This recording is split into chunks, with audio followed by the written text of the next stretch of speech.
The Atlanta Hawks are a team that's been rebuilding for about 3 years now, and they've accumulated a decent bit of young talent. They have a young core of players like Trae Young, who is well on his way to being one of the best players in the league. Then you have Kevin Huerter, who has the potential to be one of the better sixth men in the league, and at the very least, he'll be a sharpshooter. Then you have promising wings DeAndre Hunter and Cam Reddish, who both had shaky rookie seasons. Unfortunately for Trae Young, this team has underperformed the last couple seasons, winning only 49 games in 2 years. This past season, the Hawks struggled greatly, with players like Damian Jones and Vince Carter getting big minutes out of necessity.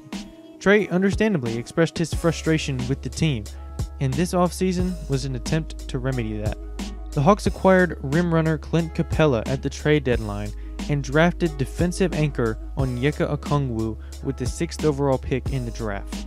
That shored up their big rotation that was very weak, featuring players like Damian Jones and Alex Len the season before. Then came free agency, where the Hawks were one of the teams with the most cap space, and they made the most of it. They came out fairly quickly and signed Danilo Gallinari to a 3-year $61.5 million deal, which brought in a much-needed shooter. Gallinari shot 40% from 3 last year and is a great fit offensively next to Trae Young. They also went out and signed veteran point guard Rajon Rondo for 2 years $15 million, who hopefully can be a mentor for Trae defensively on and off the court. Chris Dunn is also signed for 2 years, and him being one of the best guard defenders in the league will help this team tremendously, considering the defensive deficiencies on the roster. Then Bogdan Bogdanovic is the cherry on top for the Hawks free agency class. He's someone who can create his own shot, as well as have Trae play more off ball, and they made 4 big additions this offseason, and they went from a team with pretty much no depth to a team with quite a bit of depth. So this is your Atlanta Hawks roster for 2020-2021, and the expectations are much higher this year. Now that we're familiar with the roster, we need to talk game plan.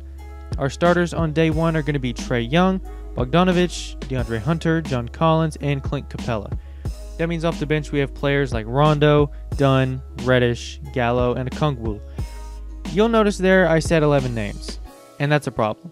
As a team competing for a playoff spot, we have to think about the guys getting minutes more, and we have a slight problem. Rondo and Dunn both play the same position, and I'm leaning towards Rondo being the one out of the rotation. I know he was just signed for a pretty decent amount of money, but he's not much better of a shooter than Dunn, and Dunn is one of the best defenders in the league.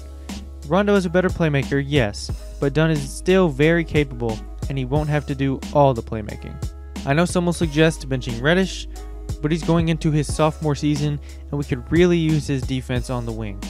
Huerter also provides value as a shooter and someone who hopefully can develop more shot creation skills.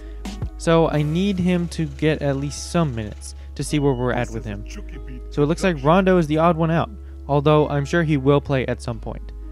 We just need to see where we're at with some of these young guys before we bench them or consider moving them, which I think is a possibility in the future. So we've got the rotation down somewhat, and now we can talk a bit more about how this team is going to play. With Trae Young, obviously, we want to run a lot of spread pick and rolls, and that in itself will generate open looks from 3, as well as opportunities at the rim, either for lobs or floaters for Trae. So that will definitely be the main plan on offense. But as you saw in real life last season, the offense was much too predictable because the Hawks didn't have any other options off the dribble. So we want guys like Bogdan and Dunn to play next to Trae to allow him to play more off ball and shoot threes off screens and have some open looks generated for him. Outside of on-ball action with Trae, we want other guys running around screens and either cutting to the rim or getting open on the perimeter. Hopefully I can find some plays that will also allow for the screener to cut to the basket if the movement doesn't work all that well. We've got ball handlers to run an offense like this, as well as guys who can make a pass and are good cutters. We have several lob threats between 3 of our big guys, John Collins, Okongwu, and Clint Capella. So I think this offense could be pretty high-powered and exciting, not to mention we still have the pick and pop potential with Danilo Gallinari.